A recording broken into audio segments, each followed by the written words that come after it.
Wow! Onion dosa. My choice is always onion dosa. Vegetable dosa. It's my choice. Podi dosa.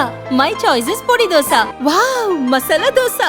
It's always my choice. Dosa வகைகளில் ஒவ்வொருவருக்கும் ஒவ்வொரு choice இருக்கலாம், ஆனால் எல்லா வகை தோசைகளுக்கும் ஒரே சாய்ஸ் இதயம். சுரா கைட் 10ஆம் வகுப்பு பொதுத் தேர்வுக்கான புதிய பதிப்பு. அதிக மதிப்பெண் பெற சுரா கைட் அனைத்து புத்தக கடைகளிலும் கிடைக்கும். Also available on Amazon, Flipkart and surabooks.com. ஆந்திராவில் சந்திரபாபு பதவியேற்பு விழா மேடையில் தமிழிசையை அழைத்த அமித்ஷா சீரியஸாக ஏதோ சொன்னார். தமிழக பாரதிய ஜனதா உட்கட்சி விவகாரத்தை பொதுவெளியில் பேசியதைத்தான் அவர் கண்டித்ததாக தகவல் பரவியது.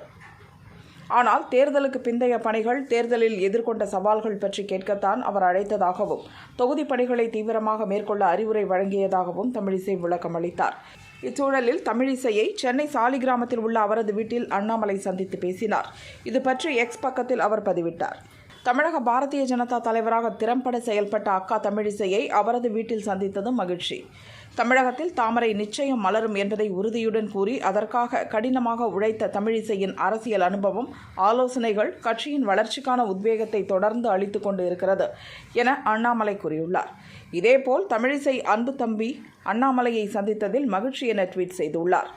முன்னதாக லோக்சபா தேர்தல் முடிவுக்கு பின் பேசிய தமிழிசை, தேர்தலில் வியூகம் அமைத்தால்தான் வெற்றி பெறலாம், அதிமுக கூட்டணி இருந்திருந்தால் ஜெயித்திருப்போம் என மாநில பாரதிய ஜனதா தலைமையை சீண்டும் வகையில் கூறியிருந்தார்.